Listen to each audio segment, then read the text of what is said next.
and tell you a couple things, and then we can get started. So honestly, what I'm doing is buying myself time to turn the camera on and make sure that everything sounds good. But while we do that, while we wait for myself, let's go ahead and comment below. Tell me a little bit about yourself. Maybe let's start with your name and where you're watching from. And then also I'd love to hear about maybe the latest project you're working on or your favorite software. So if you can post a link below, go ahead and post a link to your portfolio. We'd love to check it out and see what you're up to. And maybe even let us know what your favorite software is, or maybe your favorite subject. Do you like web design or print design or making t-shirts or logos or branding? I don't know. Go ahead and comment below and let us know. We'd love to check it out. And then also, if you'd love to see what I'm up to, you can check out my work at derrickmitchell.com. You can see some YouTube videos at youtube.com/derrickmitchell. And then also live streaming at behance.net/Mitchell's Garage. So you can check me out there. And then did I say Instagram? I don't know if I said Instagram yet or not. Instagram.com/dmitchelldesign. So hopefully there's links and buttons and stuff here, right there. Anyway, all right, guys, we're about to dive into some really cool stuff. Feel free to comment in the thread, and I'd love to, again, see what you're up to, and I'll try and answer your questions as we get going, but let's go ahead and dive in. Today's video is sponsored by the Graphic Design Bootcamp. If you're looking at becoming a graphic designer and you want to learn more about Photoshop, Illustrator, and InDesign, creating real-world projects that clients would actually pay you for things like logos, business cards, letterhead, and much more, check out the link below for more information and a deep discount to get started today.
Hey, what's up, Facebook user? I'm good. How are you doing? Thanks for joining. Be sure to give Ecamm live access so I can see who you are. Also, I will be checking chat over at Behance, behance.net.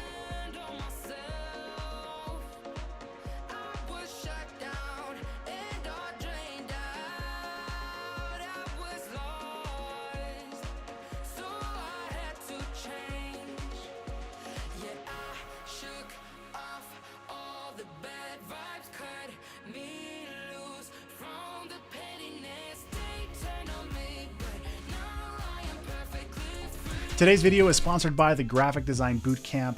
If you're looking at becoming a graphic designer and you want to learn more about Photoshop, Illustrator, and InDesign, creating real-world projects that clients would actually pay you for things like logos, business cards, letterhead, and much more, check out the link below for more information and a deep discount to get started today.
What's going on, guys? It's a lot easier if you unmute your microphone. Hey, welcome to the stream. What's up from Bangladesh? Wow.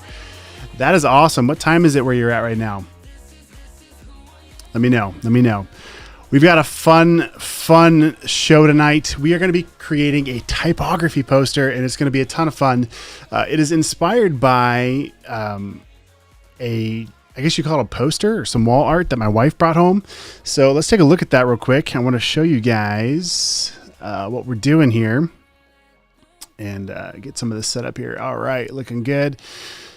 Cool. So much fun. I'm going to have a blast doing this. And if you guys want to follow along, I'm going to be saving the assets here as well. So basically, as I create this project, I'll be throwing everything in this folder so you guys can follow along if you want to. If this is a replay, then everything will be in here. But right now, there's nothing in here yet. So as we get going, you guys will be able to grab all of these assets. And the link for this file should be in the description wherever you're watching this. So if you look down below, there's some different links. My dogs are going crazy. 7 a.m. Wow. Wow. Let's see. What time is it where I'm at right now? 7 p.m., which means that pretty soon you're going to hear my dogs. You hear my dogs. You're going to hear my kids screaming because it's almost bedtime. But that's okay. We're going to have some fun. So what we're going to do is we're going to get some assets started here. And let's take a look at what we're actually going to make. So this is the poster, the inspiration for tonight. The quote we're going to be using to build our typography poster is, let's try that again. There we go. Yesterday's home runs don't win today's game. So good. Let me know in the comments. Do you guys play sports? Any sport players? Any athletes? Maybe some sports fans? To be honest, I was always an athlete. I hated watching it. I'd rather play it. So anyway, we're going to get right to work here. We are going to be creating this poster essentially. So let me go ahead and open this up, and let's just, I like to use text edit whenever I'm typing something, just because I like to make sure that there's no other styles coming through. So let's just type this out real quick. Home runs don't win today's games. Boom. All right, so let's go ahead and save this. Yesterday's home runs don't win today's games. We're going to save this as poster text.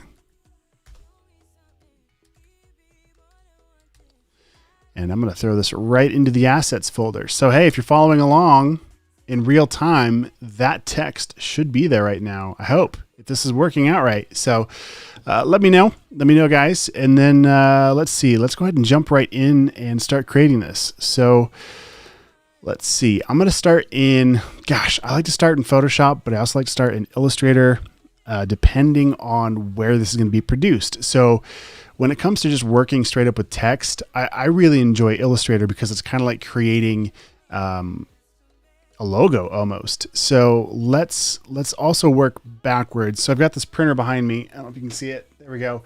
It prints up to 11 by 17 with a full bleed. So I might make this as big as possible so I can print it back there on that machine. The other thing we can do is we can see that on this, it's a much different size than 11 by 17. It's much skinnier. So I could actually trim it back if I wanted to make something custom and unique for that frame. I didn't think to measure it before I came up here though, so maybe that's another day. All right, so let's go ahead and jump into Illustrator first. And I'm going to make a new document.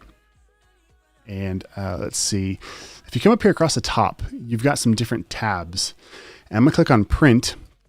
And I could just physically put in the size that I want this to be. But we're going to jump over into inches. And let's see if print large is what I'm looking for here. Whoa, that is huge. Oh, I forgot. I'm in Illustrator. I'm not in Photoshop. I think Photoshop has different sizes. Why is everything in points? I don't know. Let's come up here to Photoshop. I'm sorry. We're in Illustrator. I can't come down to the preferences because I've got this window open. Let's try this again. We're just going to key it in. We're just going to do it this way. I was trying to show you guys a shortcut, but it's taking me longer. Did you guys ever do that before? Go on a trip and you go to take a shortcut and it takes you twice as long? Or is it just me? All right, so color mode, this is for print. I'm gonna leave it in CMYK. I'm starting off in Illustrator right now. I've got a high res file and I'll make sure my orientation of this project is vertical. I want this to be a vertical poster. And tonight I'm not worried about a bleed because of where I'm sending this. It's gonna go straight to the right size that it needs to be. We'll go ahead and click create and get that started.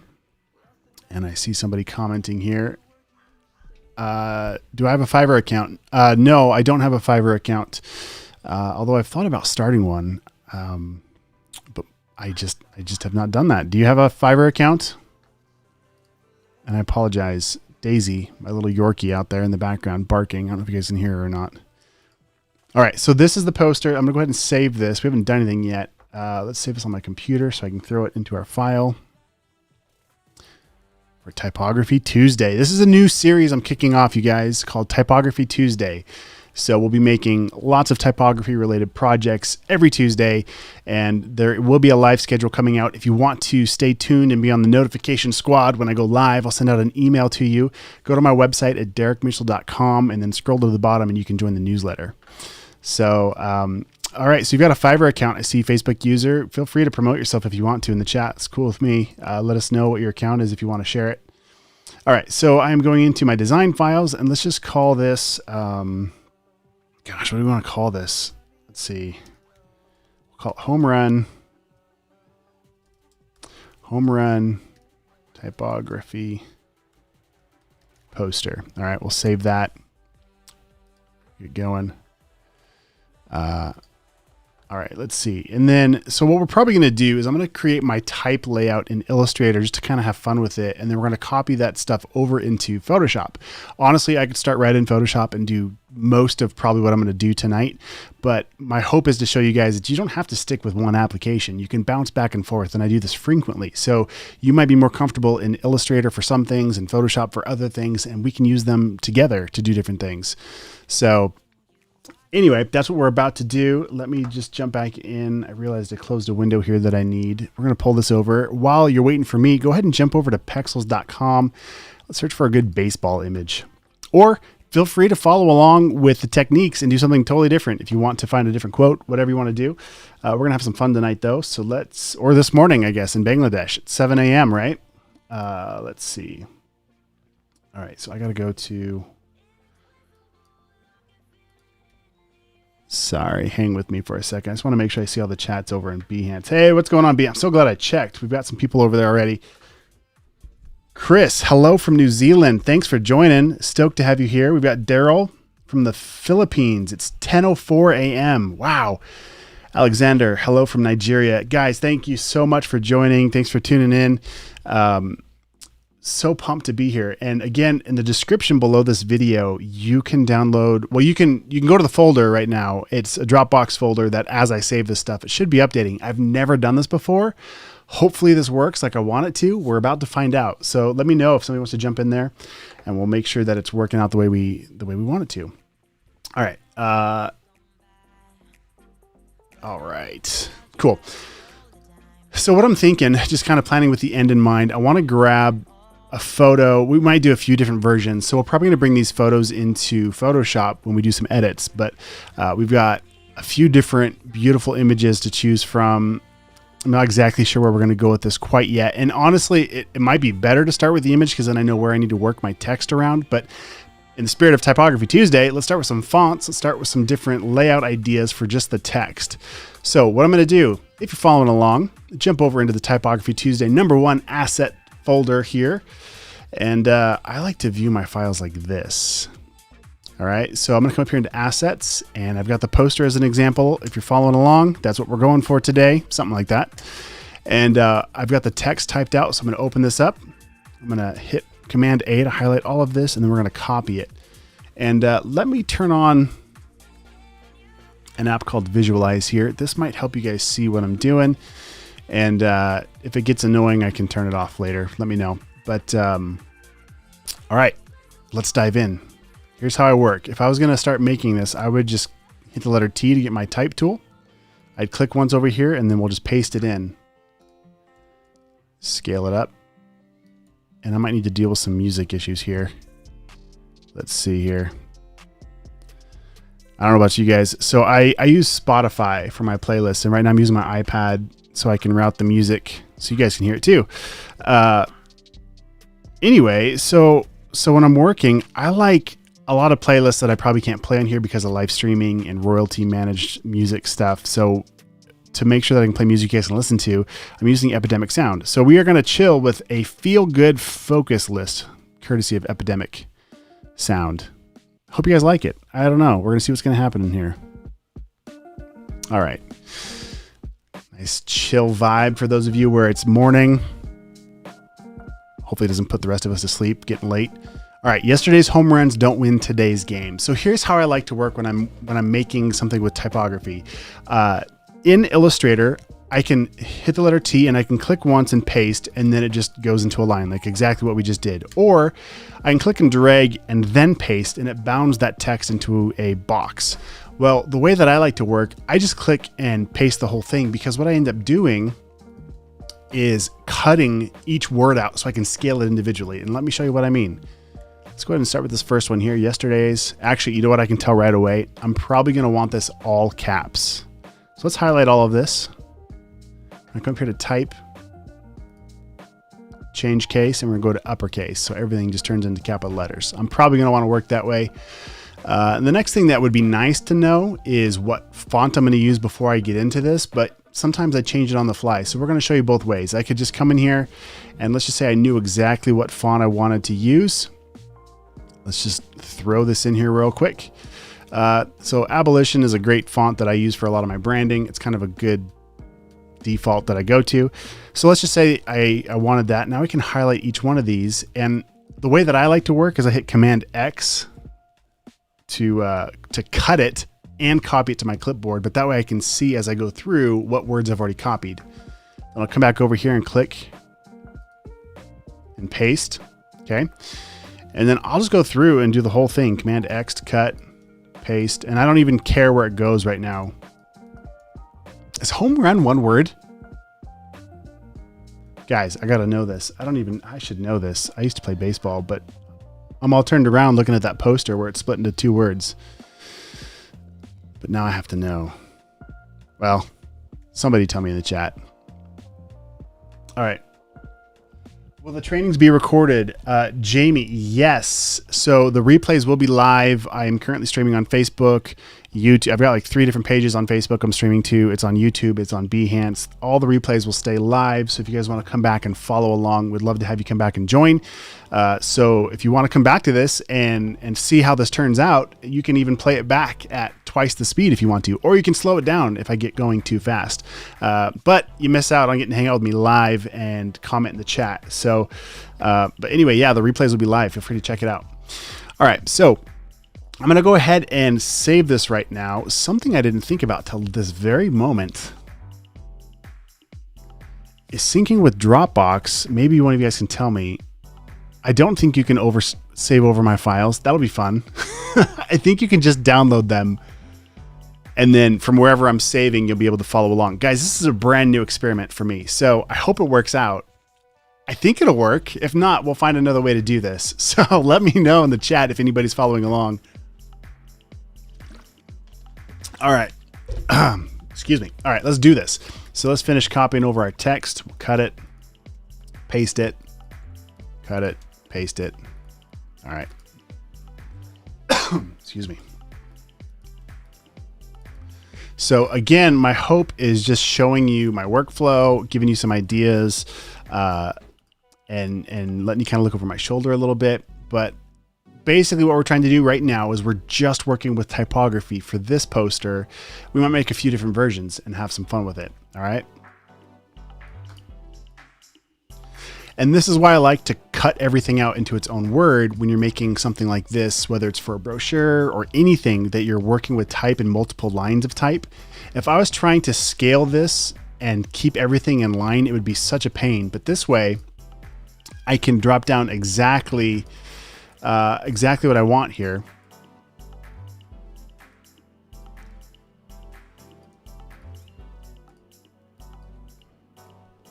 I'm just going to look at this real quick. And one thing I could either drag and drop this photo right into here, which is easy. There you go, just like that. Or let's say you're looking at something on a website and you just wanted to grab a screen capture or screen grab, screenshot, whatever you want to call it. I'm just going to hit Command, Shift, and 4 on a Mac. And now I can click and drag on any image anywhere. And again, I don't need to do this because I have the JPEG, but let's say you were inspired by something and you wanted to put it into your canvas so you can look at it as you're designing. So I've still got my mouse. I'll try and get this so you can see in the camera. I'm still holding down my mouse. And then if I hit the space bar, I can move this box around to get it exactly where I want it to be. Once I've got it where I want it, if I let go of the mouse now, it's going to save a screenshot to my desktop. Or I can just hold down the control key, let go, and it'll save it to my clipboard. So now I can jump back into Illustrator and I can paste that screenshot right in there. One thing I want to point out real quick is there's two different things going on here. I'm in Illustrator. So this image with the X through it is linked. So if I were to delete this image from that folder that I pulled it in from, so if I were to come back over here and delete this image, Illustrator won't know where to find this because it's actually linking out to that file. I can embed it by clicking up here in the options bar by first selecting it, and then I can click embed. And now if I delete that file, it doesn't matter because that photo is actually inside of Illustrator, compared to this screenshot where I copied and pasted it in here. That's not linked to anything. So just thought I'd point that out in case it helps somebody if you're following along and things get weird. All right, let's kind of keep working with our text here. And this is the part of the show where I get real focused and I start talking in half sentences. So that's fun. Home runs don't. Oh, there's win. Okay. And one thing I hope you notice is when I first get started, I'm just kind of like slapping things around into place here. I'm not worried too much about anything yet until I start to get assets in place. All right, so clearly this design is not going to work the same without some serious changes to it because the scaling is different. This is a much taller poster versus kind of a little bit wider poster that we're making this new one in. Okay. Checking in. How's everybody doing? Let me know. Chris, what's up? Says regarding Dropbox, all good. There's a button to request access to edit in Dropbox. So all we can do for now is download the files. Perfect. Okay. That's cool. So what I'm going to do is I'm going to save this. Chris, if you want to check this out, maybe you can download the freshest file and you get all this stuff. You're not going to have the right font. You're going to need to sync up Abolition with the Adobe Fonts and Typekit. Or try your own stuff. See what happens. Cool. All right. All right. Let's see.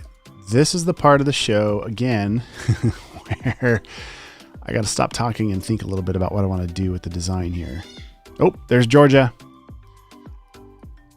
It's my baby girl. Okay, so something else I could do here. If I'm going to make this all centered, I might consider highlighting everything and then centering it in my options bar up here. So it's all each text, like it didn't center the text, it just centered each text item vertically. So then I want to highlight all of this. I can go over to the align window. We're going to say align to artboard. Boom. Totally centered. Cool. All right. Let's see here. Let's see. What should we do, guys? I'm just going to keep going. I got to know, is home runs... Jenna, are you watching this? Jenna's my wife. Home run, 2 words. Apparently I'm not the only one wondering this. It is home run.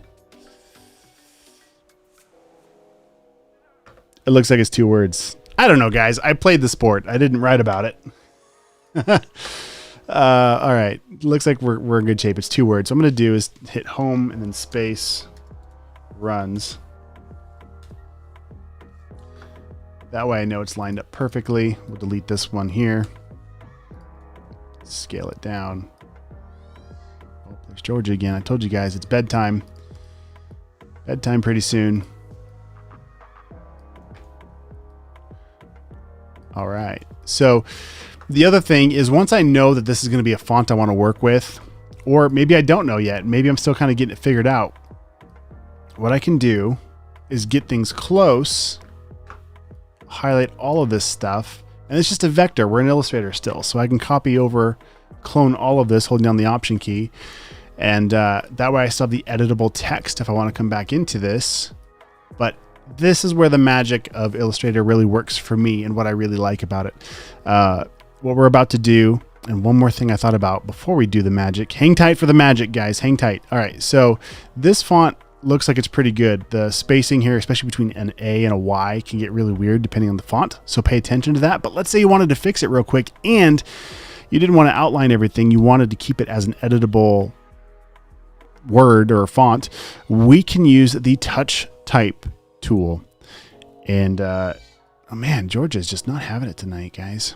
All right, so I hit Command T to get my character window open. And right here, we have this Touch Type tool window. I'm going to click on that. And now I can click on any font, any letter, and I can move it literally wherever I want to. And what it's adjusting, if we come to the paragraph, or is it the character? Let me show options here. There we go. So what that did is it adjusted the baseline shift, and it looks like did it adjust this, the leading? I think it did.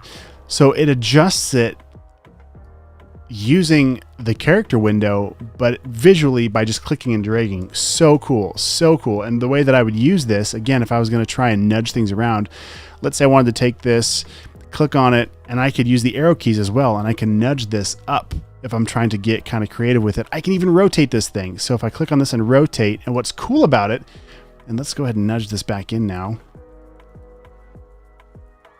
I don't know, guys. When I discovered this tool, it pretty much changed my life. So the benefit is if I change my mind later and I want to change the font, all of this is editable, right? So I didn't get destructive with this at all. Let's go ahead and zoom out. Okay, it's being a little bit weird for me. What the heck? I'm going to close Visualize for a second. I think that might be giving me problems here. Yeah, it is. Okay. Oh. And all that copied text went away too. All right, no worries. We're just going to copy it over again. I'm not sure. I might have stepped back too many. Boom. All right, so now I've got the editable text over here. All right, so here's that magic I talked about. A lot of you, if you've taken my courses, you probably already know what's about to happen, but we are going to create outlines. There's 2 ways to do this. Well, I guess it's Adobe. There's probably 100 ways to do this. What we're going to do is over here, I'm using, which workspace am I even in? Let's check this out. I'm in Essentials Classic. And you can't see, I'm glad I checked. You can't quite see my entire workspace here. Let me just change this a little bit. A little bit more. How's that? Better, more better. Cool. All right, now you can see what we're doing. So what we're going to do is we are going to, let's close this.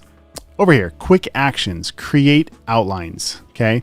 So that's one way to do it. Just click right on that. Or if you don't see that option, you can come up here to type and then create outlines, or my favorite, the shortcut Shift Command O. And now what happens is instead of this being a font, it turns this type literally into editable vector data points and stuff, right? So we can kind of play with this. And what I like about this too is depending on the font you're using, sometimes when you go to align with smart objects or guides, I'm gonna hit Command R to bring my ruler back. I'm gonna drag down a guide here. I'll hold down Option to flip it vertical. Okay, so sometimes when you're lining things up, it wants to snap not necessarily to the edge of the letter, but sometimes it snaps down to where the baseline is of the font, which can be really annoying if you're like me and you like to make things just as close to perfect as possible. So what we're gonna do, hello from Brazil, what's up? Is it Coity? I hope I said your name right. Thanks for joining in over on Behance. So what we're going to do is we are going to, so with these outlines, you can drag down guides. And something that I like to do, you can create margins, you could jump into InDesign, you can do a lot of really cool stuff, but sometimes I just do it pretty low tech. I'm going to hit the letter M to get my rectangle tool. I'm going to click once on the artboard here, and I want to make this 0.5 by 0.5, and make sure your measurement is in inches. If you're in pixels or something else, you can still type in inches, IN, or PX, and hit return, and it'll still use that unit of measurement. All right. So now I have a box that's a 1/2 inch by 1/2 inch. So what I can do is I can click on this box and I can align it to my artboard on the left side. Maybe. There we go. I'm going to click right here up in the ruler, click and drag down, and then hit the Option key to flip this vertically. And I've got my snapping turned on, so it snaps right to the corner of that box. And now I know that this guide is exactly a 1/2 inch in. Yes, there's a lot of ways to make margins, and there's lots of cool things we could do. We can get into that later. But for right now, sometimes, quick and easy is the way to go. So I'm going to select this little shape we made. I'm going to align this to the right side of my canvas. All right, same thing, drag down a guide, hold down Option to flip it vertically since I started with the top, or I could have just brought in from the left-hand side, my guide. So yeah, all right, so now if I zoom out, well, let's see, let's not be done with this thing yet. Let's throw it to the top real quick, and 1/2 inch might not be enough. Let's throw it to the top, drag down a guide, snap it in place. That's still selected, so let's go ahead and align it to the bottom of our canvas. Just throw it to the bottom. Zoom down. And pull down another guide. All right, so now the reason why you want to do this, especially if you're working with print, is you want some margin around your design so things don't get cut off, unless it's on purpose. Sometimes I do that. Sometimes I like things to get cut off and make it look like it just, blew off the page, right?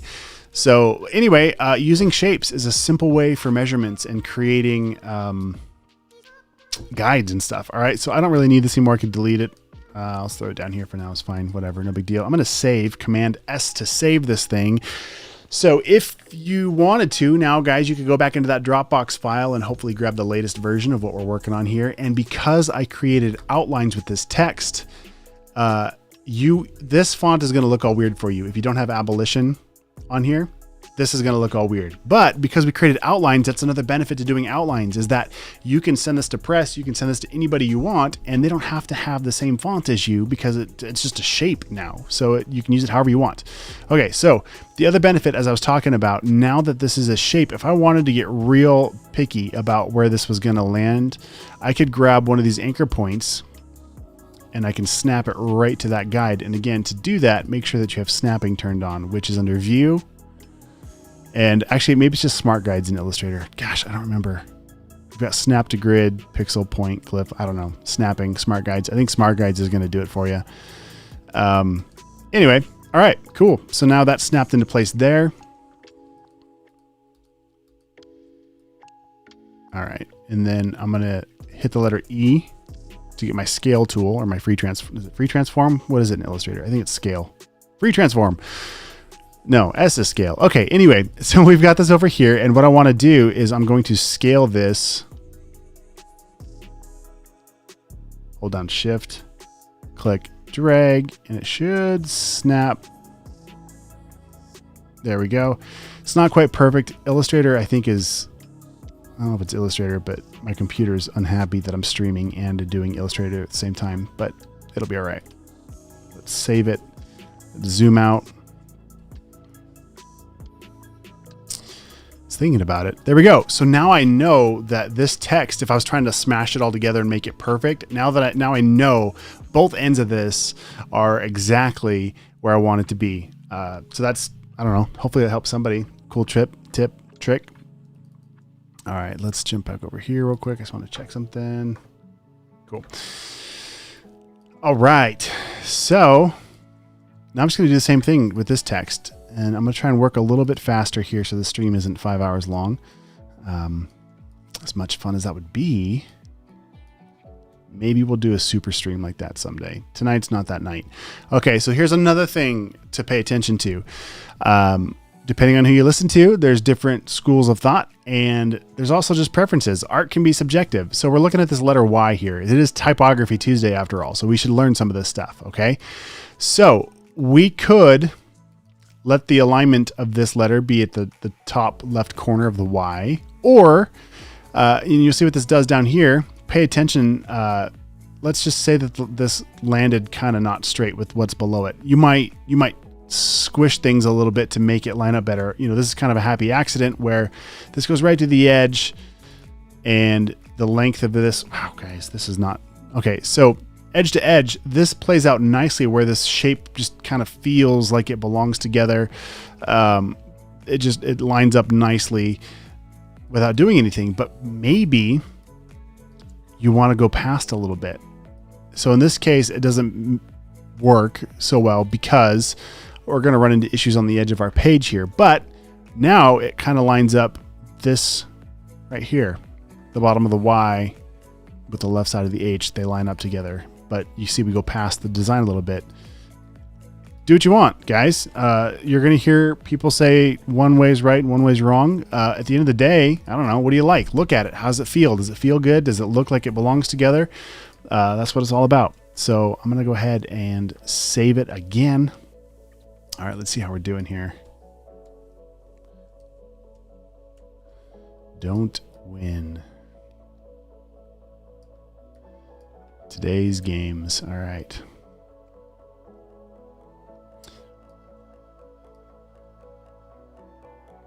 So I've got a question for you guys. Let me know, because I'm going to be doing this series called Typography Tuesdays here for a while. I don't know, till you guys get tired of it, I guess, or I get tired of it. But we're going to have fun with it. And so my question is, following along like this, is it helpful to have the Dropbox file so you can grab assets in here? Or does it matter because I don't really have much in there yet, and should I just drop them in after the stream? Let me know what your thoughts are. I hope it helps. All right.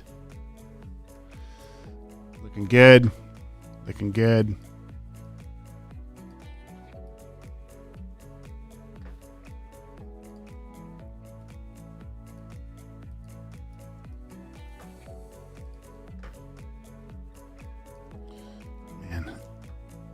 Illustrator is just struggling a little bit for me tonight.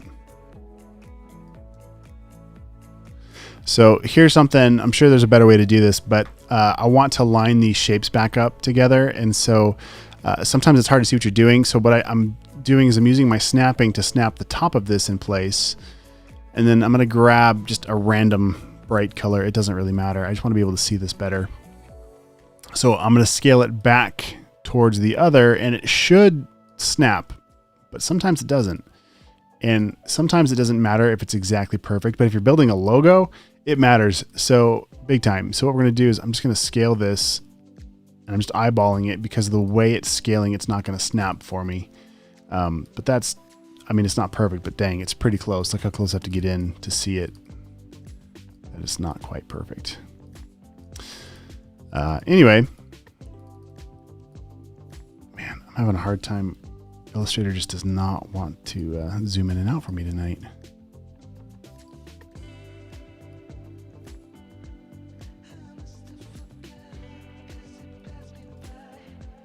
All right, close enough. Close enough. All right. I'm going to throw this back to black real quick. I'm going to group these together now. So hit Command G, Control G on a PC to group them. Letter E on my keyboard to get back to my free transform tool, and we're going to scale this guy up. Hold down Shift. Boom. All right, looking good, looking good. And let's see, today's games. Let's see, a few ways we could play with this. We're going to smash this to the top. I'm not sure yet. And we can make multiple versions. Don't forget to save. Command S. We don't want to lose any work.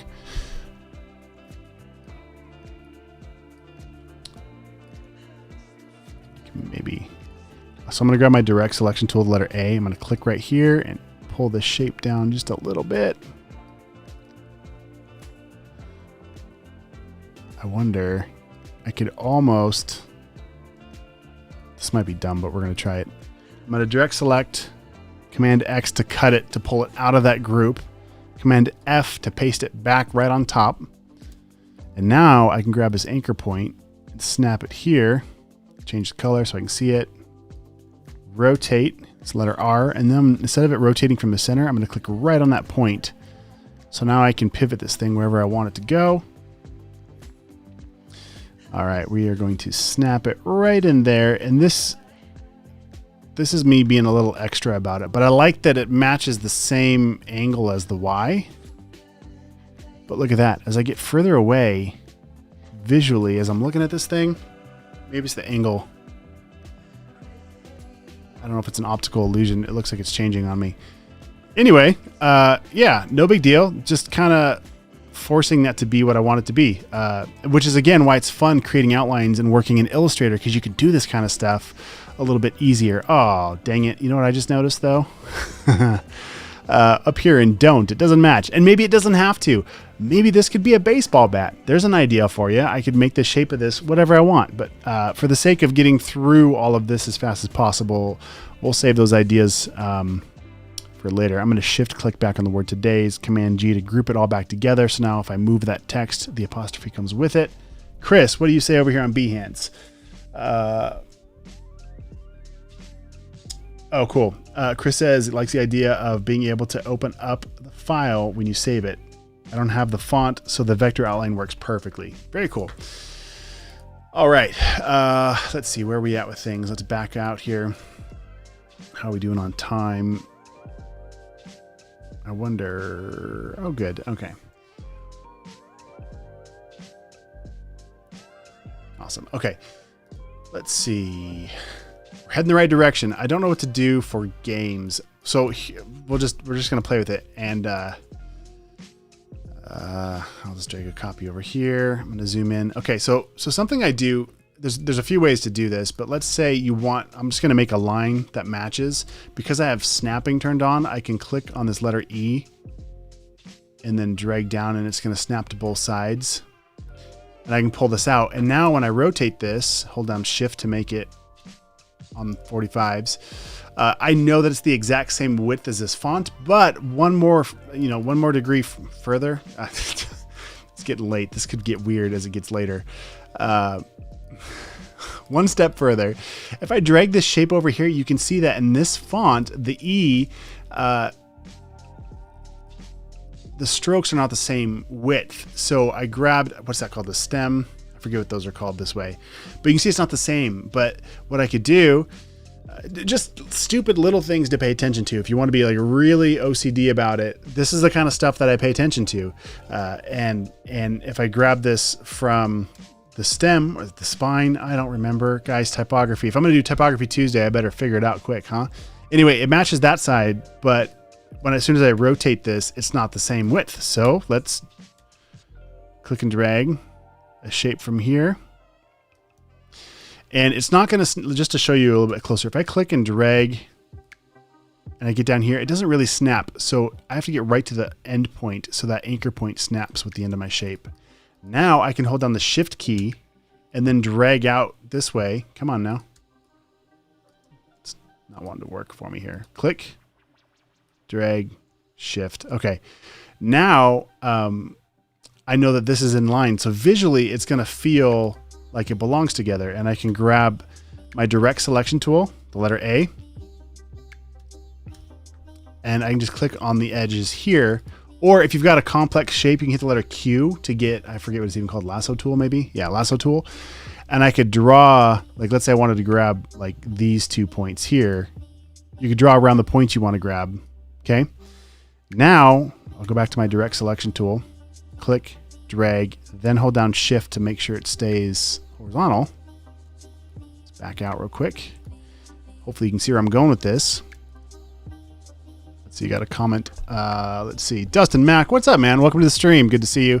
The font is Abolition. I think I've got a purchased version of it, but then I later in life, Adobe syncs. So if you're downloading the assets, Dustin, when you in the description, there should be a Dropbox link. You can grab the assets, and the font that I'm actually using, even though on the machine it says, where is it at? It says it's Abolition. because I have a purchase version too, it could have synced with that one and not the Adobe Fonts version of it. I don't know. So it might be weird, but it is in Adobe Fonts or in the type kit. So check it out if you want to follow along. Otherwise, so there's a font over there. Otherwise, I've already outlined all this, so you can jump right in. I'm going to save it right now. So if you guys want to re-download, you can download exactly where we're at if you want to check it out. All right, so let's jump back into what we were doing here. Okay, let's play a little bit further with this. So I like to use shapes to measure things. So here's what I mean. I'm going to get the letter M tool for my rectangular marquee, and I want to see what the spacing between these letters is right now. So I'm just going to click and drag a shape out, and I'm going to use that as a measurement tool. So I can snap it right to the end of this letter S here, bring my shape back here, and now I know, drag a copy over here, delete my measurement tool. Now I know that the space between my line or my divider and the letters is the exact same. And then, so I'm going to highlight all this, Command G to group it, and let's align it to the artboard. We're going to center it. That doesn't feel right. Is it right? Okay, cool. So it is centered. I could scale this up. If I scale the whole thing because it's vector and we're in Illustrator, I can scale from the center, and I know that everything, all my spacing by measuring with shapes, those measurements scale no matter what size I'm at. Dustin, do I normally use Adobe Fonts? Yeah, I do. And the reason why is because they're really good and they sync with my system. And there's so many options that are really well built compared to when you use like defont.com or Font Squirrel or even some Google fonts. You run into issues with just weird stuff happening. And so I find myself more and more using Adobe Fonts. And I mean, I still have purchased fonts from like My Fonts and a few of other places that I've purchased fonts. But yeah, I love Adobe Fonts. It works great. And I really like the feature, which we're not going to get into too much tonight right now, but let's just click in here and get some text going. If I wanted to search, if I wanted to search for a new font under character, and I want to go to this little drop down, I can find more fonts, and it's going to load. It's going to think about it here for a second. And if it takes too long, we're just going to bounce out of this. But what I like is that you don't even have to have the fonts loaded on your computer. It just all syncs, so you can see how it's going to look even before you download the font. And then you can activate it and it'll upload, and it's all seamless and it works so good. I really like it. There's also some ways to, oh, there we go. So see all these fonts, I can see on the right whether it's still in the cloud or if I need to download it or if it's already on my machine. I mean, so I can scroll through and just quickly have so many fonts to choose from. Up here, I can select weights or the width, whether it's a condensed font or a wide font.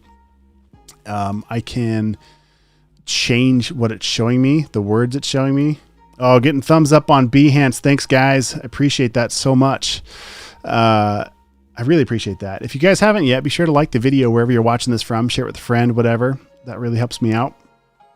Okay, so then over here, this tiny little filter fonts. I said we weren't going to get into it, but we're totally getting into it. That's all right. It's Typography Tuesday. We can do this. It's all about typography. So let's take a few steps back to make sure you're following along. Okay, so we have text on, and we just triple clicked on the text. Okay, and I'm using the Essentials Classic workspace. So depending on what workspace you're using, you might be seeing something totally different than what I'm seeing. But up here in the options bar, I still have my font or my type tool selected. So I have the option for character. If you don't see that, just hit Command T, which is free transform in Photoshop. In Illustrator, it's your character panel. Okay.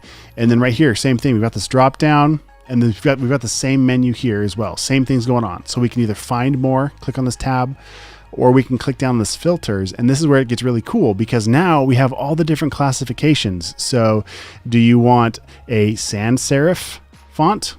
Do you want a serif? And again, those serifs are those little like tails or decorations on your letters here. We've got slab serif, we've got script, we've got black letter, all kinds of cool stuff, decorative. And then different properties, like how bold is it? How wide is it? And we've got some different things, even down to how the figures line up as far as numbers. Okay, lots of options. So if I click on this, it's going to refine all the options in my menu with just those options. So if I come back over here, what is this? Decorative? Okay, let's look. Let's see if there's anything cool that sticks out to me. We're not going to spend too much time. Fonts are the hardest for me. I spend way too much time trying to look at fonts. Battery Park. There you go. That's kind of cool. Oh, I could legit use that on another logo project I'm working on. I'm going to take a note real quick, so don't forget.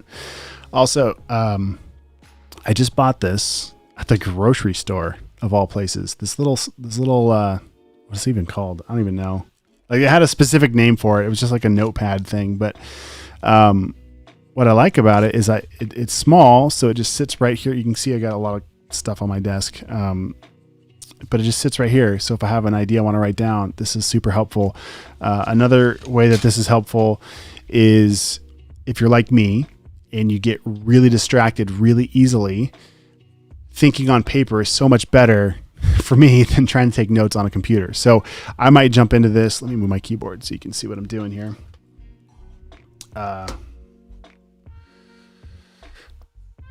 So I might write down, I like to draw with squares as my like checkboxes. So I might be like, okay, this is going to be look 1. And I got to do thing number 2. I don't know. Logo design, whatever. It doesn't matter. Just a quick little hit list, right? So as I'm doing stuff, I don't forget what I was doing. So before I forget what I was doing, font for 3D logo, which is a project I'm working on. What did I say? Battery Park? I don't know. That might work. It might be really dumb, but we're going to try it. Battery Park. Boom. Battery Park regular. That doesn't matter. Cool. Throw it back over here. And yeah. I hope that helps somebody. All right. Let's see. Make sure everything's good to go. We got some comments coming in. Oh, wow. Chris, you're using over in Behance. Got the file and it opens fine in Affinity Designer. Super cool. Thanks for sharing that. I like the idea. Also, Chris says, I like the idea of being able to open up the file when you save it. I don't have the font, so the vector outline works perfectly. Cool. Super good to know. Let's see. Yeah, Dustin, spacing's the biggest issue when fonts are from DeFont. Totally agree. I've run into a lot of issues with that. Do I charge your client for a font I get for them? It depends, because sometimes I own the font. And so if I'm designing something like a logo and it's one that I bought, I'll just design the logo. But if I'm going to be building a brand package and they want, say, 5 licenses, and the reason why you might want that is maybe they're using Adobe, Microsoft PowerPoint or Keynote to make presentations and they want their brand to match, then yes, I would pass that cost on to them. I'd have them buy the license pack for the font. But again, most of those issues get solved if you work within Adobe, because a lot of clients have Adobe in different ways. Can you guys hear Georgia screaming downstairs? What time is it? Almost bedtime. All right, let's get back to work. That was a fun detour, learning about fonts, learning about how to sync up with Adobe Typekit. Is it Adobe Fonts now? Is it still Typekit? I don't know. I should know these things. All right. Let's see. We were kind of playing with this text down here, which I'm not totally sure about. Let's sample this. Cool. All right. I'm going to turn my guides off. Command. I don't even know how to do it in the command and semicolon. What is this key? The one right to the next letter L. I don't know. Words are hard. So that toggles on my guides, or I can come up here to view guides, hide guides. Boom. Okay. So now if I want to see what it looks like, okay, that's not bad. That's doable. Let's hit Shift O to get my artboard tool. All right, I'm gonna click right here on this artboard, and I'm gonna hold down the Option key. click and drag, and then I'm gonna hold down the shift key so it snaps and stays in line, and then I'll let go. So now I just clone my design. So now if I want to start playing with spacing even further, I've got what I've already done, as well as any new ideas that I want to play around with. And this file is going to be tiny. Let's take a look at it real quick. I think this file is still, let's look, it's syncing. Guys, look at this, 5.3 megabytes. It's tiny. So working in Illustrator is fun compared to Photoshop with stuff like this, because you can just go nuts. You can create all kinds of stuff, and the files are just tiny. It's basically free. It doesn't cost anything to do this. So I get distracted with comments. Dustin, what's up, says using AI on a PC and it had the underlines if words were spelled wrong. Why doesn't it do that on a Mac? I think it does. I think you just have to turn it on, and it might be under the preferences. Okay, so we've got auto spell check. So I just typed spelling up here in the help on a Mac, and this is under the edit. So if I come to edit, that's another good point though. This is Typography Tuesday. You got to make sure your words are spelled right and stuff. So maybe check your spelling before you break it all apart. So let's auto spell check. See if that does anything. It'll just probably run it. I'm gonna come down here to preferences, Illustrator preferences. I'm trying to think where that would be. Probably user interface. Maybe under type. Let's look. I don't know. I don't want to spend too much time on this, but Dustin, it's probably in here. And I'm just not seeing it, but it's probably in here. Now I gotta know. Dang it. Okay. I'm going to save us all from, okay. So the question is, Dustin's talking about on a PC, how it has the underlines, right? For spelling. I'll bet it's in here somewhere. I'll bet a quick Google search would find it, but it's probably something to do with that.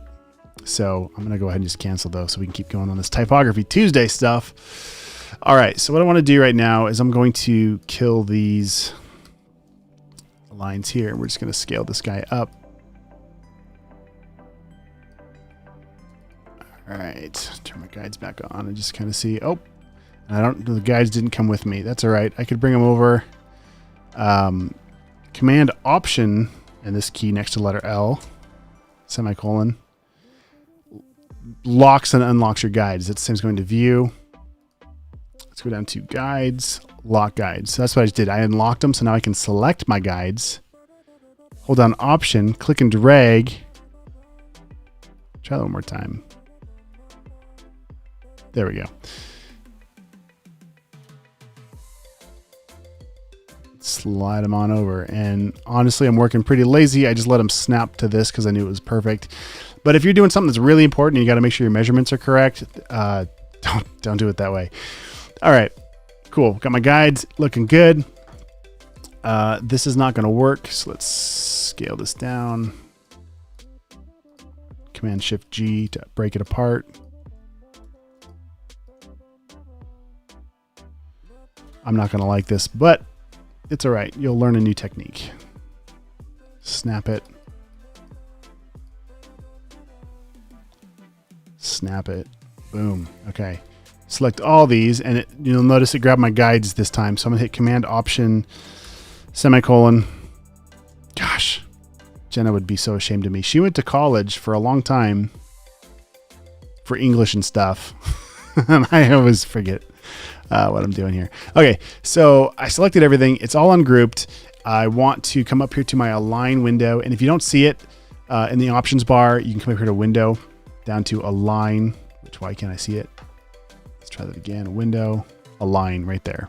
To get my Align window open. All right, select all this stuff. My grids are locked, so it didn't select them this time. And this time, instead of aligning to the artboard or even aligning to a key object, so I don't want them to shuffle based on one specific key object. I want them to align to the selection. So all of them together. All right, so what I can do is I can distribute spacing down here. So all the spacing in between them, if I click on that, all the spacing should be exactly the same in theory. Okay, so I don't love it, but we're going to just keep going. So let's save it. And then the next thing I want to show you guys, we can do that distribute spacing vertically as well too. So let's grab our text this way. Same thing. We are going to align it to the selection. So everything that we just selected, and we're going to just distribute it vertically. And that didn't work so good. Why not? Well, because it pulled apart the word games because I didn't regroup it. So let's highlight all of this, Command G to group it. Quickly click through and make sure all of this. Let's save it again. It's getting weird.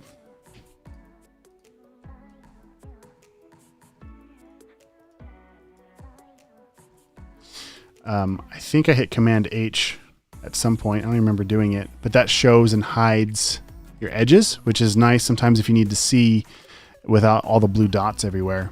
So let's grab all that again. Command Option Lock to lock my guides. There we go. Let's try it again. All right, cool. Now when I distributed my spacing, it should make all of these gaps the same. Now, this works like this because the font I'm using doesn't have any ascenders or descenders. It doesn't have anything going past what we call the X height. So because of that, all the lines created from the top and the bottom are the exact same. Oh, interesting. Oh, there you go. Okay, so check this out. So here is a good example of where I like to use shapes to measure because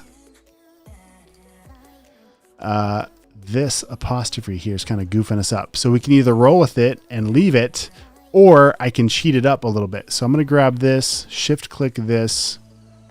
And the reason why is I want the spacing here to stay the same. Zoom in a little bit. I'm going to grab my anchor point here and I'm going to drag it up until it snaps in line with this shape. Okay. Click, drag, hold on shift. It doesn't quite want to snap. So what we're going to do, we're going to click on this shape. We're going to pull down a guide. Let's grab both of these.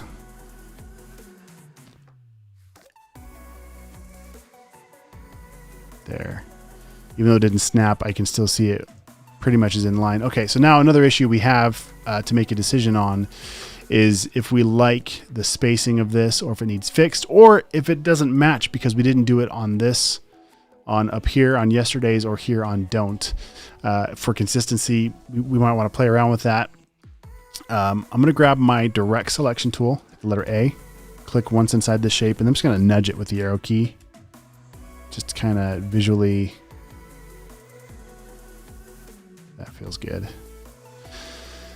All right, another cool tip that you might know.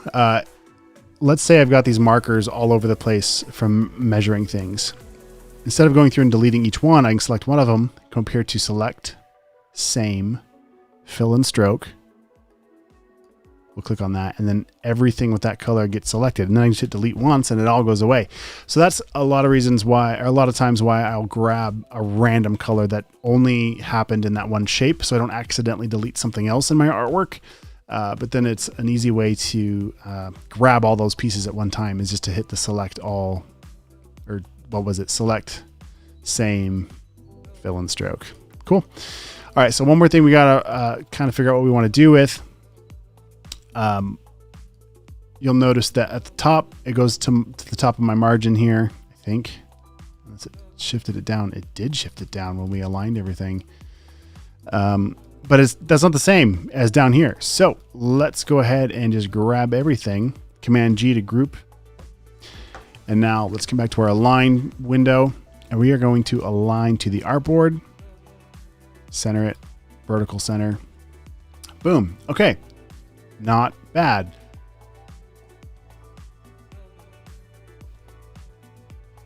All right. How we doing? Checking in. Alexander over on Behance. I really like the idea of being able to download the file when you save it. Did I already read that? Sorry, guys. If I didn't read it, Alexander, glad that that's working out. Hey, I just saved it again. So now you're going to be able to jump in right where we're at here. All right, so let's pause. This is far enough along that I feel like you guys hopefully got some really good ideas for working with type in Illustrator. we could do a lot of the same stuff in Photoshop. But now what I want to show you is how we can kind of round trip and work back and forth between the two applications. So a few different ways to work. Let's just jump right into Photoshop and just kind of see what happens here. So we're going to make a new document, and this is where, let's see if this is what I thought was going to work. Yes, exactly. Okay, so in Illustrator, if I go to make a new document and I have the tabs up here for print by default. Oh, it's right here, tabloid. I just missed it.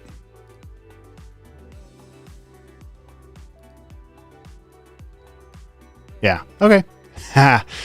So in Illustrator, when we're starting a new document, could have gone to print, down to tabloid, change the unit of measurement to whatever you're comfortable with, and then you're ready to rock.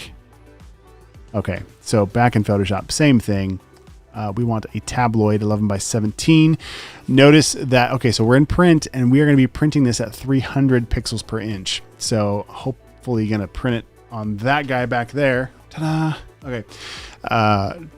And I want to make sure that it prints in really, really good quality. So now something to point out, in Illustrator, we jumped right into CMYK, which usually you would want to do. In Photoshop, not all of the filters work in CMYK. And so sometimes I find myself designing, even if it's for print in Photoshop, I'll be at a higher resolution here at 300 instead of, say, for web, which you would do 72 typically, or maybe it's a UHD high res screen. Maybe I'll double it, or I'll do like 144. But because it's print, I want to make it 300. And then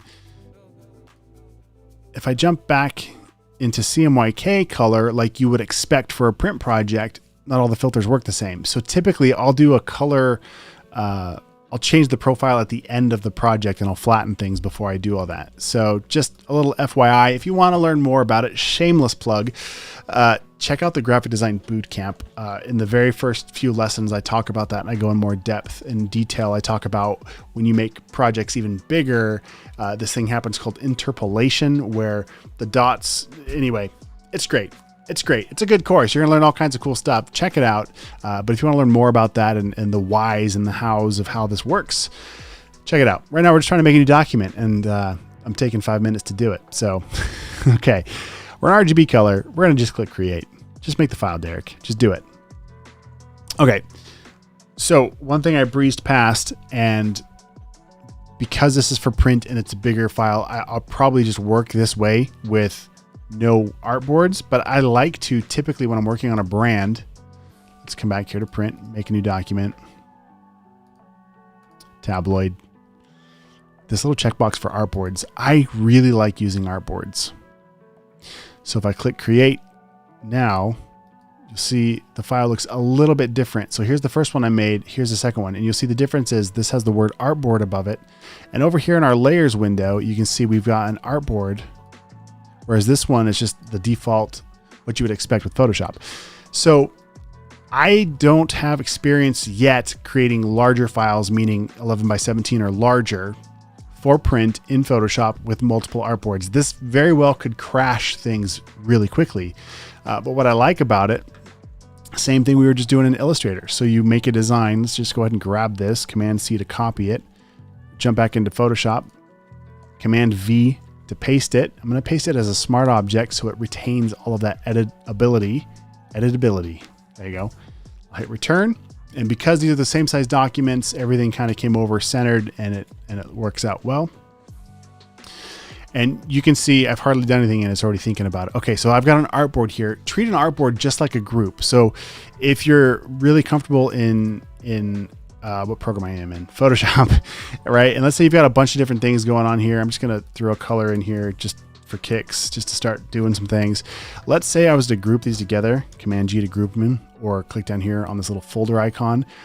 Essentially, that's the same thing with artboards. It's kind of like a group or kind of like a folder, and you can do things with it the same way. So for example, I like to use the keyboard shortcut Command J in Photoshop to jump cut things to a new layer. So if I hit Command J and I jump cut that, in my layers panel, let's just tear this tab off so we can kind of see it a little bit better. We've got two artboards now, and it automatically stacked these side by side. And I can grab, I just click right here on the word, and I can drag these artboards around inside of Photoshop.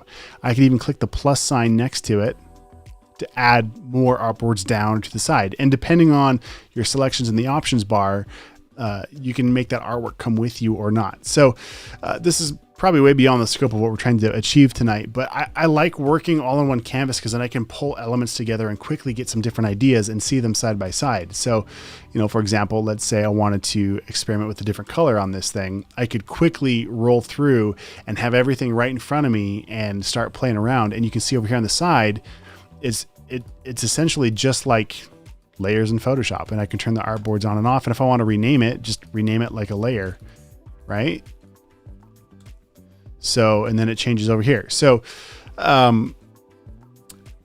again, that being said, that's how I like to work, but I've never tried anything that would be this big of a file in Photoshop and it could crash. So let me save this. We're gonna save it on the computer. We're gonna throw it up into Dropbox here. Posters in artboards. On artboards. I don't know what we're calling this. I need to think about my naming conventions before I'm streaming. And this goes here.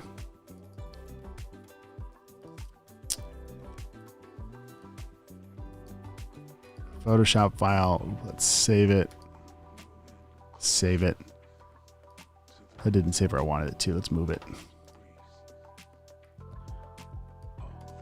Boom. Okay, so if you guys want to follow along, this is uploading. And look, you know, comparatively, 5.3 megs in Illustrator, double that, more than double in Photoshop. We haven't even done anything yet. Okay, so if you guys want to grab that file and goof around with it, there you go. Let's go ahead and close this one, though, because I don't trust Photoshop not to crash because of how big this file is going to get. So let's Command V to paste what's still on my clipboard, which is all this text. Hit Enter to commit that. Let's see, got some different comments going on here, checking some things real quick. Yeah, all right, cool. Let's save this one, save on my computer. Let's call this, I don't even know what I want to call this, guys.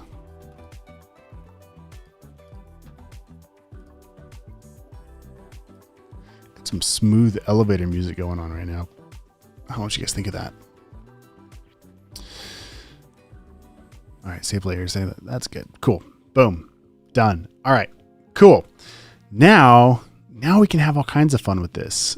So because we brought in all the text as one vector smart object here, you'll notice I can't really, like, it's just one big brick of text. I can't really do anything with it. Also, I noticed this is new. Maybe not new, but this, you see I've got the cloud icon and not a smart object. I'm not sure why. Let me just see if I copy this, jump back in and paste it again. Smart object.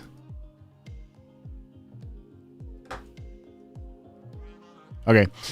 I just don't know if this is going to goof you guys up when you go to download the assets to follow along. Usually, instead of it being a cloud icon, which is syncing with my cloud, usually it's a smart object. So what I'm going to do is I'm going to come down here and I'm going to convert to smart object, just so that way I see the smart object icon I'm used to seeing. I'll save it. That way, if you guys are following along, hopefully it works for you. Cool. All right, let's have some fun with this. Let's do some things. So real quick, easy win is let's just change the background color. So fill it. Okay, I forgot to turn my shortcuts off. Let's turn this back on again. So Option Delete. I'm going pretty fast for those of you who might be brand new. Basically, I just filled my foreground color with blue, filled it here in my layers, and now we can do all kinds of stuff. So with the smart object down here, the way that I would work with this under this effects tab, I've got lots of things I can do with this. It's just like any other smart object. Don't think of it like text. Think of it like an object you can play with. So for example, we could do a gradient overlay. So I could change my gradient to anything I want. This is going to be crazy. My opacity is, scale this back up. Okay, I can change the angle, the scale, right? Lots of cool stuff. I can choose my foreground to transparent. So whatever is the front foreground color to transparent.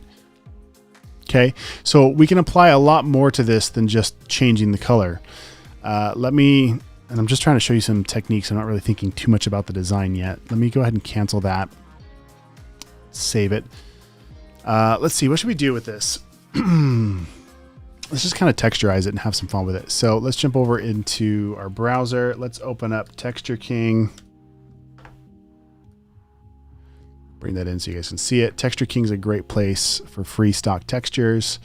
And just grab anything you want. It doesn't really matter. I'm just going to grab, I don't know, let's grab this guy.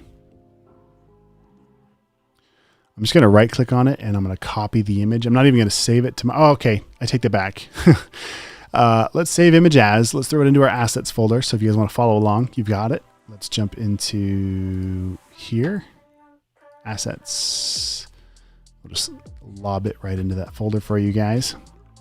All right, so I'm going to click into my layers, Command V to paste, because remember I clicked and copied it or saved it. What did I do? I copied the image from the browser, and I don't even care that this is going to be small and print like garbage if I scale it up, because that's not how I'm going to use it. I'm going to hit return. Let's go to image, adjustments. What do I want to do here? Let's do threshold, which is just going to turn it to basically a black or a white. Okay, we're just going to grunge it up a little bit. Okay, and we're going to change our blend mode to multiply. Scrub down the opacity a little bit. Just trying to get some cool texture going on. And I could even use this as a mask. I'm going to Command J to jump cut that to a new layer. Let's bring it all the way to the front. Back to normal. Scrub this way the heck up. Okay. Bear with me. It's been a minute since I've tried this technique. I think what I'm going to do is go to edit. Yeah, just copy it. So what I did, Command A to make a selection around everything. The same as going to select all. Okay. We're going to go to edit, copy. I'm trying to remember if I need. Can I paste special? Paste in place, place into, paste outside. Okay, so what we're going to do is we're going to make a mask right here on this vector smart object, which is this guy, the text. Click down here to make a new mask. Okay, and then I think I can paste in place. Is that going to do it for me? Dang it. Nope, I don't remember how to do it. Command Option Shift V. No. Command Shift V. No. Okay, there's a way. I can't remember it now that we're live streaming. Somebody help me out in the comments if you know. But basically what I'm trying to do is paste this mask right into here, and I'm having a mental breakdown on live TV. I can't remember how to do it. Oh well. Okay, we're gonna play with some other ways to do this here. That would have been neat.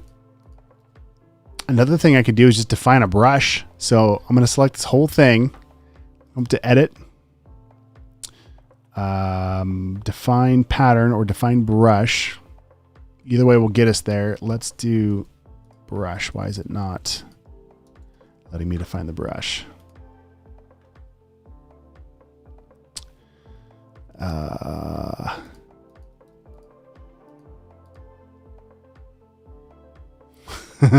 Oh, hey, my wife jumped into the chat over on Behance.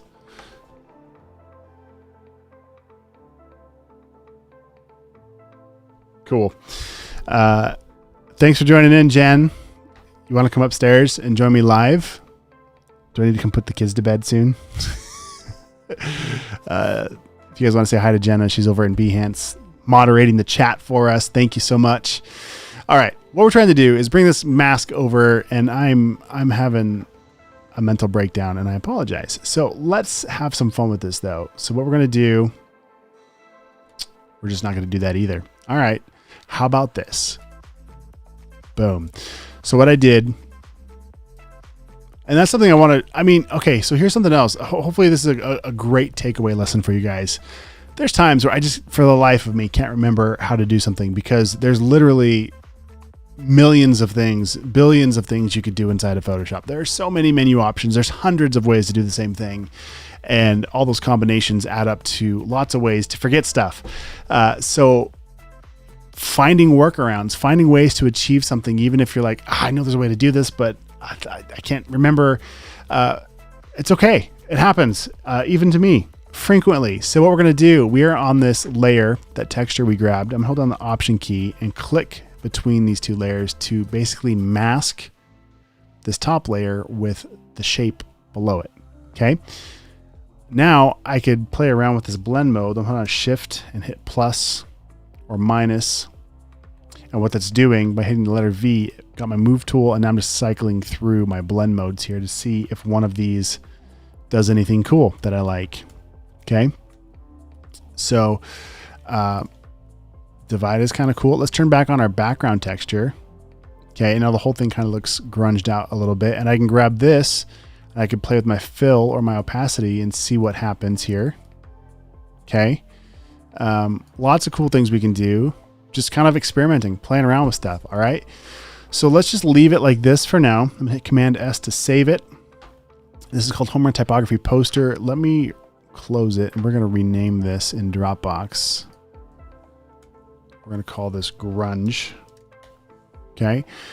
And then let's keep playing. I'm going to open this actually let's duplicate it. Command D, I'm on a Mac, to duplicate this file. On a PC, I have no idea. Probably Control D, I don't know. I'm going to hit return to quickly rename this file. Instead of calling it Grunge, we're going to call this photo or something. I don't know. Boom. So we're going to open up this file. Let's just turn all this off for a minute. And let's go grab a baseball photo from Pexels.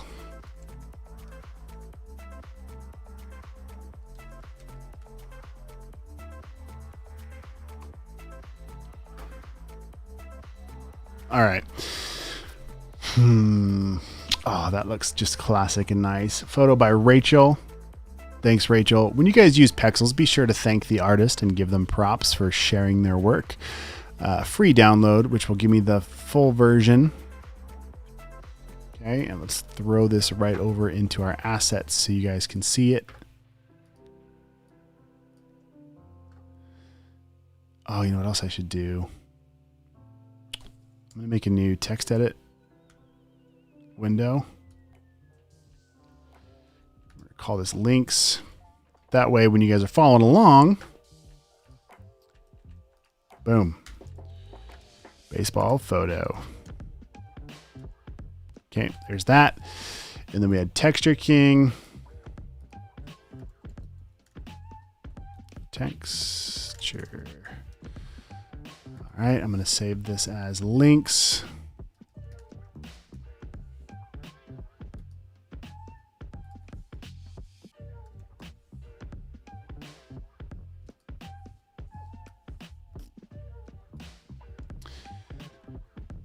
Cool.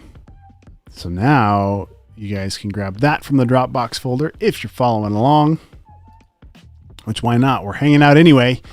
You should be making some stuff for your portfolio while we're at it. All right. Thanks, Rachel, for the photo. Really appreciate it. Now let's use it. All right. Back in this poster, let's go back to Finder. Let's grab that baseball photo that we just got here. Let's throw it into Photoshop. Maybe. Try one more time. Oh, this happens a lot, actually. So in Finder, depending on how your view is, sometimes the thumbnail, when I click and drag from the thumbnail, it works. Sometimes it doesn't. Sometimes I have to actually grab from the file name. So all I did was drag and drop to bring it in. Okay, so a few things we could do here. I'm not going to overthink it, though. I'm just going to scale it up. Kind of. A little bit. Okay. Let's anchor that down here. Let's make we're on the photo layer. Let's make a mask. Hit the letter G to get my gradient tool. And up here in the options bar with my gradient tool selected, I want to make sure I'm drawing or painting or gradienting from my foreground to transparent option. Okay. So what that's going to do is whatever is in my foreground, which in this case, because I'm on a mask layer over here, it's going to be black or white. So I'm painting, drawing, gradienting, masking from black from the foreground to transparent. We'll click OK. So now what I want to do is with a mask, black will hide whatever's in that mask and white will reveal it. So what I want to do is right about here where that photo ends, I'm going to click, then drag, and then I'll hold down Shift so it's perfectly vertical. All right, so then over here you can see what happened is it drew a gradient from black to white and it faded in between. If I redraw this gradient, because I'm using the foreground to transparent, I can continue to build on that mask layer over here. Let's redo all that. Let's click on this layer. I'm going to fill it with white by hitting Command Delete to fill with the background, whatever's in my background swatch. Okay, so I just filled that with white. Let's try it again.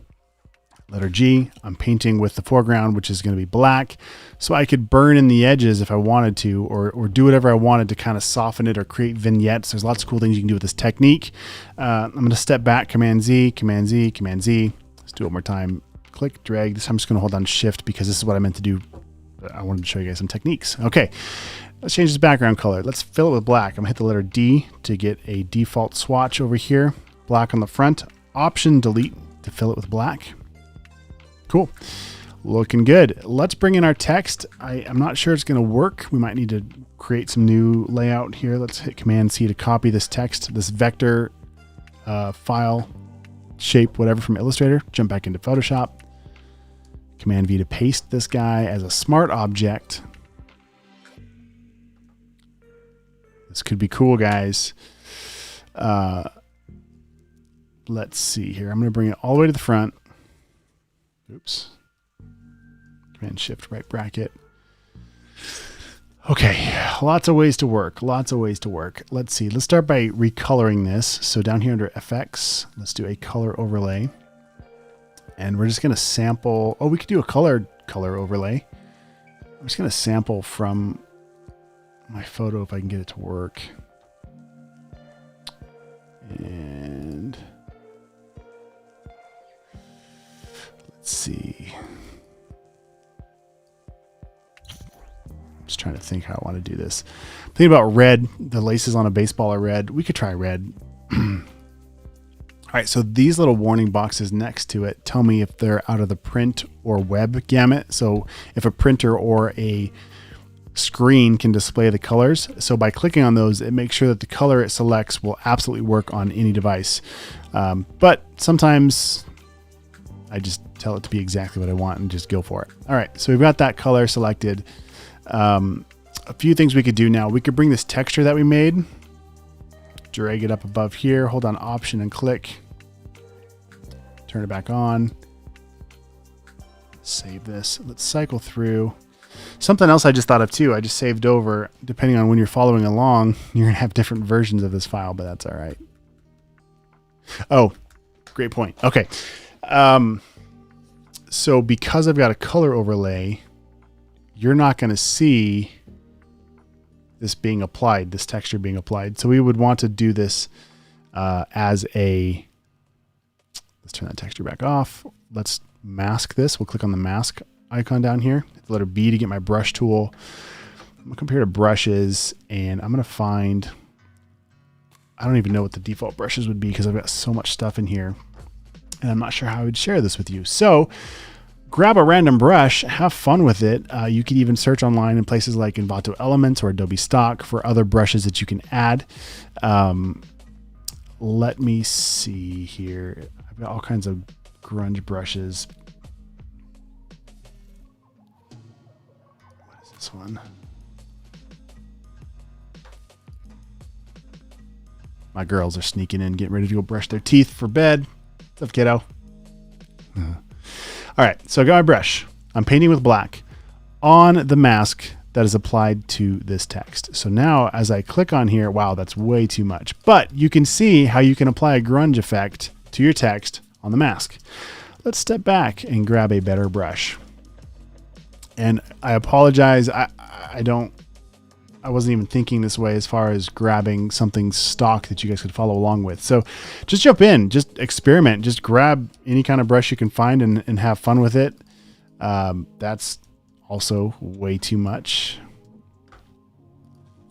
let's look at it this way.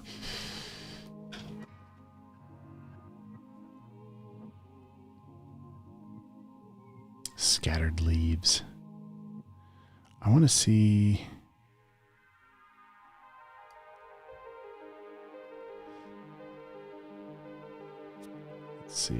Let's see.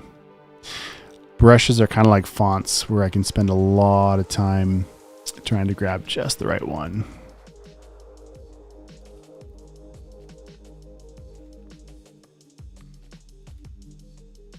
There we go. That's better. That's better. Okay.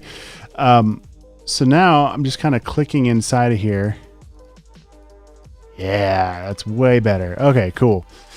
So we're on the mask layer, painting with black with a brush that's kind of a grunge brush, and you can see how it's adding texture to this to make it look cool. Super cool.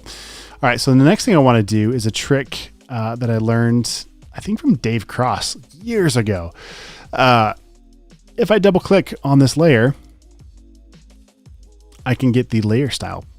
And then what I can say is, depending on which slider I play with, I'm saying, okay, so the layer I'm messing with right now is the text, and I'm saying the underlying layer, which is the baseball photo layer, if it's white, if I drag this white slider back this way, it lets it cut through the layer above it. So I didn't actually knock anything out or do anything like that, but I can let that baseball, and I can even hit the Option key and split this to let it come through. So this is maybe not the best example because it doesn't get all, I'm gonna have to do some masking anyway, but where this might come in handy, let's play with the dark tones of the underlying layer. So if I scrub this, oh, that's too far.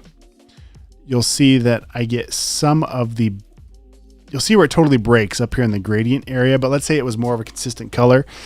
You can see how the texture behind in the photo kind of pops through that text and kind of makes it look like it's interacting with our background. So that's kind of a cool effect that you might be able to have some fun with, but that's not working for me today.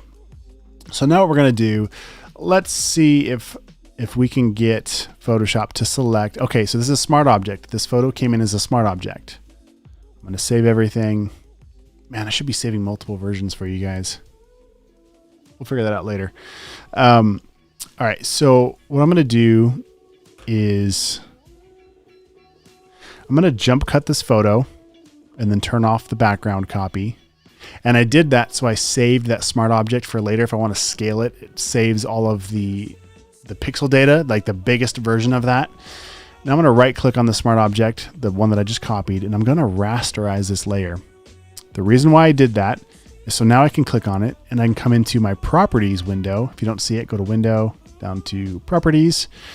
We're going to scroll down and you're going to see the select subject button. If I click on it, fingers crossed, look at that, selects the baseball. I don't have to do anything. Now I can come back over to my vector smart object here, and I could just apply this right on top of this grunge mask.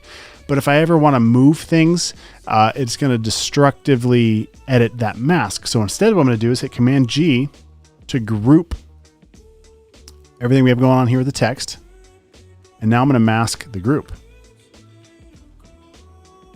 So what we're going to do is hold on the Option key and then click on the mask. And it's going to invert that mask on the group and it's going to knock out that baseball. Super cool. All right. Looking good. Looking good. There's so much we could do with this. We barely got started. How long have we been streaming? I don't know. Let's save this. Let's save this. That's cool. I actually don't mind that at all. I'm really happy with how that turned out. A lot more we could do with it. We could change colors really easily. Because I'm not working in an artboard right now, let's say I wanted to create multiple versions of this really fast, I'd hit Command Shift S to save a copy. I'll save it on my computer. Let's call this one.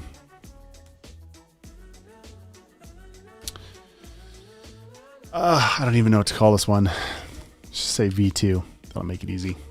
Boom. Save it.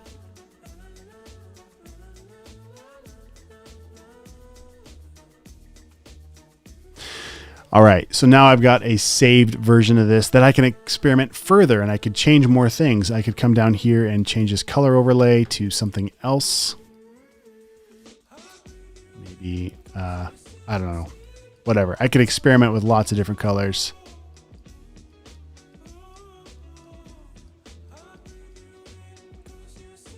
Call it good. I could save it. Instead of making a new file every time I do this, I could also just duplicate the group. Show you another thing that's really cool. It's called a layer. Oh, what's it called? Layer comp. So layer comps, if I go to window, down to layer comps, what we can do is I can save a snapshot of my file. So I'll click on this little plus button and I can name it anything I want. We'll call it layer comp 1. Perfect. And you can decide what it's saving. So the visibility or the position or the appearance, you can save all kinds of stuff. So we're going to click save, or not save. We're going to click OK. Now, if I wanted to, let's see, I'll jump cut this, Command J to jump cut a new copy of that group. We'll turn off the bottom one.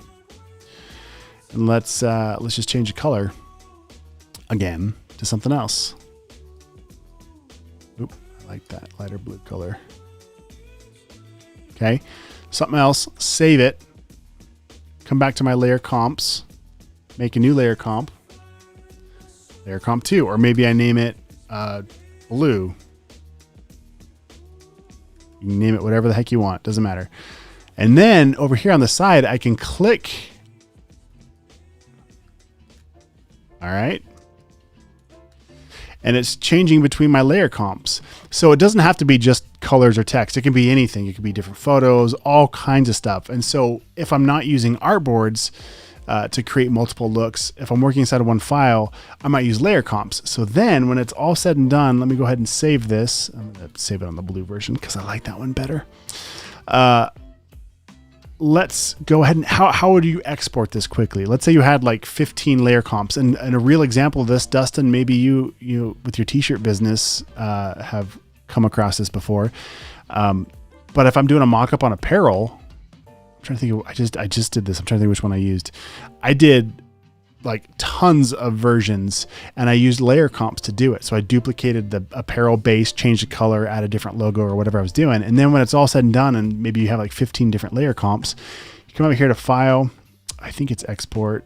It's been a while. Layer comps to files. So I could do layer comps to a PDF and I could export both of these inside of one PDF, or I could go to file, export, layer comps to files. Let's click on that. Let's browse where we're going to stash this thing. And let's call this, let's make a new folder called, sometimes I call it file sent. You can call it exports, whatever you want. Because I work with clients a lot, let me just show you how I would do that. And this, they don't see this. This is for me internally. So file sent is anything that's been sent, whether it's a comp or a final file. So I might throw a new folder in here and I might call it comps. Okay. So just ideas that they've seen. I'll hit open. And I don't know why I haven't used index in a while. Okay, selected layer comps only. So if I only had this one selected, it would only run this one. If I hit command click and select multiple, it will do whichever ones I selected. File type. Let's export this as a JPEG. And I'm just going to put it at like 7 quality because this will be huge being a print file. All right, good to go. Let's run it. And it's going to take both of those layer comps and spit out a JPEG for each one. Boom. Let's jump over into file sent comps. Look at that. And look, what did it name it?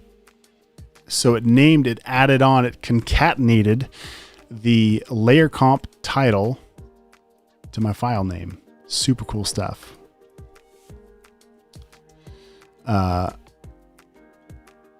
All right, yesterday's home runs don't win today's games. Cool. Those came over as really nice JPEGs and a couple different versions to check out. Now, if I was going to send the final file to press, let's make a new folder in here. Let's call it final. A few ways to work. It really depends on the printer and what kind of file they want. So check with them first. But let's say I was going to export this guy. I could go to file. So many ways to do it. Let's just save as.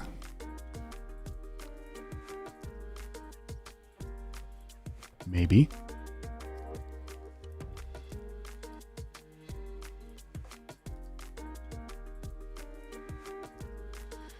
I'm looking at my stream over on Behance, and it looks like it's way behind live. Hopefully the audio is still synced. Okay, where are we at? Typography, file sent, final. So if this is like the final one I was sending to print, and let's just say my printer is like, yeah, send me a PDF. Okay, perfect. Well, I'm in Photoshop. How do I do that? Well, save as, right down here, it's a Photoshop PDF is what they call it. Almost always a PDF is what a printer prefers, but call your printer and see what they want. Or just test it. Like I'm going to print it back here later. Just test it. See what works best. I would probably I would not export it. I would just print straight out of Photoshop. But let's say I'm sending a file. We'll do Photoshop PDF. We are going to turn off layers. Oh, you know what we didn't do? Wow, glad we caught this. Cancel. Okay, let's say we're all like ready to go. This is all said and done. We're going to print this thing. So you notice we got all these layers, and some of these layers are using blend modes to interact with each other. So what I would do first, and again, we're going to save this as is, so I know that I've got this like this. So don't save over it now when we flatten this. I'm going to come up here to layer, and we are going to flatten the image. Okay. And by doing that, click OK. It looks exactly how I expect it to in RGB, right? And now what we're going to do is convert this to CMYK so it prints really nicely, but it doesn't adjust any of the colors and any of the interactions between the layers that we did. Oh, there's Georgia. She's ready for bed. We're going to wrap this stream up here so I can go tuck my kids in. All right, so we're going to come up here to what were we doing? We are converting this. We're going to go to image mode, and we're just going to click right here on CMYK. So it's going to convert this file from an RGB file to a CMYK color and file, and it's going to say, hey, you're about to convert it, and things like that. We're just going to click OK. We're just going to do it stock. Okay, so do not accidentally, I do this all the time, nervous twitch as I hit Command S to save. And I'm like, dang it, I just flattened my image, right? So then I got to undo. And back before Photoshop could go back a long ways, I'd screw everything up. Okay, so we have a CMYK file. We're not going to save it by hitting Command S. We are going to save as. Go to File, Save As. Don't save it. Save as or export. Save as. I'll throw it on my computer for now. This is file sent. We're going to pretend like this is the final one. Okay. And then we're going to put CMYK, final CMYK in the title, just so I know this is the one that's CMYK. We're going to save this one as a PDF. Sure. Okay. Let's see. And then we're going to embed this color profile, US web coded. That way the profile of how the color is handled goes to the printer, and hopefully your colors look kind of how you expected them in print as on your screen, if your screen colors are accurate. Okay, which mine are not. We're going to save this. Okay. I don't want to preserve Photoshop editing capabilities for this one. Also, there's some default, if you wanted press quality instead of just highest quality file size. Again, some printers are particular about what they want. There's actually a lot of options you can set in here. I've found press quality or high quality print both work pretty well for my purposes. You might have to experiment with it. All right, so let's go ahead and save PDF. This one, I guess, keeps Photoshop editing, but because we flattened it, there's really not much to edit. So we'll click save. Yes. And now we just exported this into our finals. It's rendering that photo out. You can see up here it's saving. It's only 10%. It's thinking about it. And that, my friends, is Typography Tuesday. How long did we go on this one? Wow, almost 2 hours. No, we started at 7. Yeah, almost 2 hours. Wow. For those of you that stuck around with me the whole time, thank you so much. It was awesome getting to hang out with you guys tonight, this morning, for some of you around the world. I hope you have an awesome day if you're just getting started. Hope you sleep well if you're going to bed soon. I'm going to go tuck my kids in here pretty soon. And there we go. That file is now synced. If we open this up with a quick preview, on my screen, it actually doesn't look too bad. If I look at it over here on the side, you can't see it. Let me move my Finder window open. You can see the colors in the preview look a little bit different because it's for print. Anyway, cool. All right, guys, thank you so much for tuning in tonight to Typography Tuesday. I hope you learned a lot of great information, had tons of fun. If you're restreaming this and you want to comment, be sure to comment. I check those comments as well. Don't forget, all the assets are in here. What do we got? We've got the asset links for where we found some of these images and textures. Let's see, we got the texture in here. Cool. I think we're good to go. I think everything came through and saved it. Having some fun. Awesome. All right, guys and gals, ladies and gentlemen, thank you so much for watching today's stream. It's been a blast. Thank you so much. Be sure to like the video if you haven't already. Be sure to subscribe if you can, depending on where you're watching. So thankful that I get to stream with you guys. We're going to be doing this regularly, Typography Tuesday, so stay tuned for more. If you want to be on the notification squad and know exactly when I go live, so you can join me in the chat and ask your questions and get live feedback, then the best way to do that is to, again, either tap the little notification bell if you're on YouTube, over on Behance. Be sure to follow my profile, my portfolio, because when I go live, I send notifications from there. Or go to derrickmitchell.com, and at the bottom, you can join my newsletter and know exactly when I go live and see what my live streaming schedule is going to be. All right, guys, that's everything for me for tonight. You guys are awesome. We'll talk to you later. All right, guys, thanks for watching today. I hope you learned a lot of valuable information, and I appreciate you sticking around to the very end. But before you go, just a couple things I want to remind you. The first is, if you haven't already, feel free to like this video if you can, depending on where you're watching from. Give it a thumbs up, or subscribe, or tap the bell, or give it a follow if you can. And also maybe even just copy the link up in the browser and share it with a friend, or post it to your Facebook page. I'd really appreciate that. But again, just want to say thanks for sticking around, and I'd love to continue going live as much as possible and helping you guys out. So the best way that I can help you is by you commenting on the videos below. I read those comments. I engage with them as soon as I can, if I can, when I see them. So if it's live, I'll try and answer you right away. If this is a replay, you can still comment on the video, and I go back and I read those. So I just wanted to say thanks again for watching, and let me know what you're working on. I'd love to help you out, and hopefully we will see you in the next live. And to be sure you don't miss it, like this video and subscribe and follow and do the things. All right, guys, thanks for watching. We'll talk to you later.